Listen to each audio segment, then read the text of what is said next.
నమస్కారం ఈటీవీ 360కి స్వాగతం. ముందుగా ప్రధానాంశాలు. సకాలంలో ప్రాజెక్టుల పూర్తే సర్కార్ సంకల్పం. అవసరమైన చోట ఎత్తిపోతల ఏర్పాటుకు కేసీఆర్ ఆదేశం. ఎమ్మెల్సీ ఎన్నికల్లో తెరాస మజ్లిస్ విజయ ఢంకా. గెలిచిన అభ్యర్థులకు గులాబీ నేతల అభినందనలు.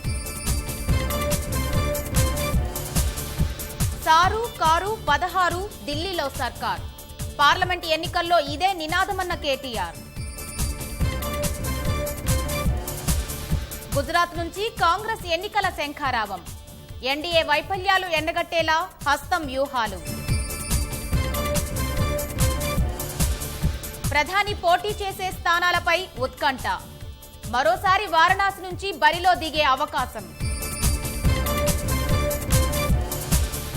గొలుసు కట్టు పేరుతో భారీ వంచన. 1000 కోట్లు టోకరా వేసిన ఈబిజు సంస్థ.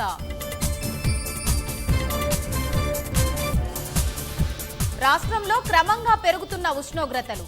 చాలా ప్రాంతాల్లో 40 డిగ్రీలకు మించి నమోదు. భారీ లాభాలతో ముగిసిన స్టాక్ మార్కెట్లు. 482 పాయింట్లు ఎగబాకిన సెన్సెక్స్.